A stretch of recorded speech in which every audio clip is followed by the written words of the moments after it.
teman-teman semuanya, selamat pagi dan salam sehat semuanya.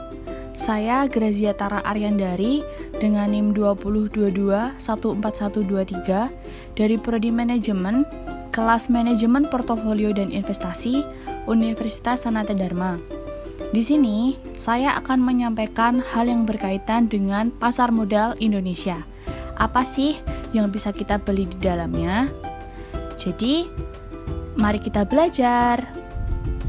Oke, yang akan kita bahas pada kesempatan kali ini adalah yang pertama, pengertian pasar modal. Yang kedua, fungsi dan manfaat pasar modal. Yang ketiga, pelaku pasar modal. Yang keempat, jenis-jenis pasar modal. Dan yang terakhir, kesimpulan. Stay tune dan enjoy it guys!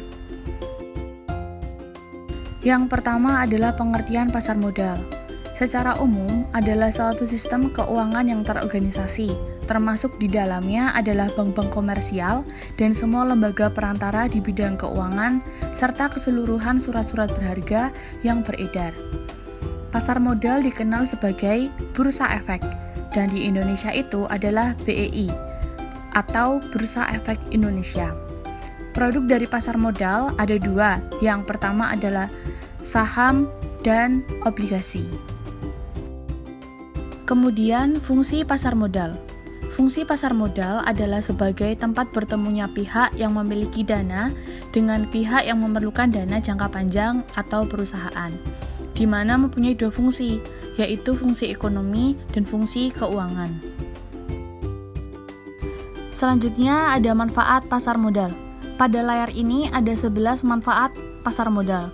Saya hanya akan membacakan dari nomor 1 sampai nomor 3 karena untuk menyingkat waktu. Nanti teman-teman bisa membaca dari nomor 4 sampai nomor 11. Yang pertama ada menyediakan sumber pembiayaan jangka panjang bagi dunia usaha. Yang kedua, memberikan wahana investasi bagi investor. Dan yang ketiga, menyediakan leading indikator bagi tren ekonomi negara.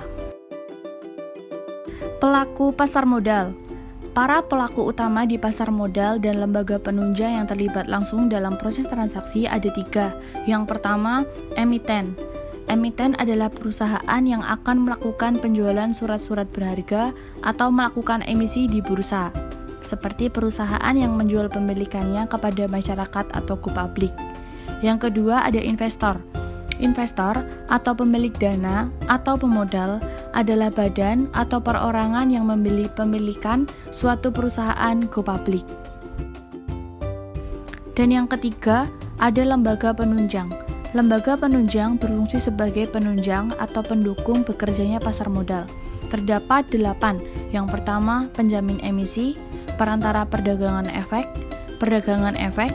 penanggung, wali amanat, perusahaan surat berharga, perusahaan pengelola dana, dan yang terakhir, yang ke-8 ada kantor administrasi efek.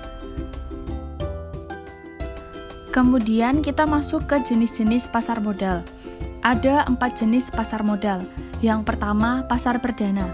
Adalah penawaran saham dari perusahaan yang menerbitkan saham atau emiten kepada investor selama waktu yang ditetapkan oleh pihak yang menerbitkan sebelum saham tersebut diperdagangkan di pasar sekunder. Yang kedua, pasar sekunder adalah perdagangan saham setelah melewati masa penawaran pada pasar perdana. Pasar ketiga adalah tempat perdagangan saham atau sekuritas lain di luar bursa. Yang terakhir, pasar keempat adalah perdagangan efek antar investor atau pengalihan saham dari suatu pemegang saham ke pemegang lainnya tanpa melalui perantara pedagang efek. Oke, jadi dapat kita simpulkan bahwa pasar modal merupakan pasar untuk berbagai instrumen keuangan jangka panjang yang bisa diperjualbelikan. Untuk lebih lengkapnya lagi, silakan dibaca teman-teman.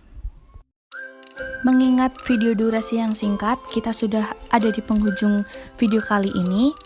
Mohon maaf jika ada salah, dan akhir kata, terima kasih dan sampai jumpa di lain waktu. Dadah!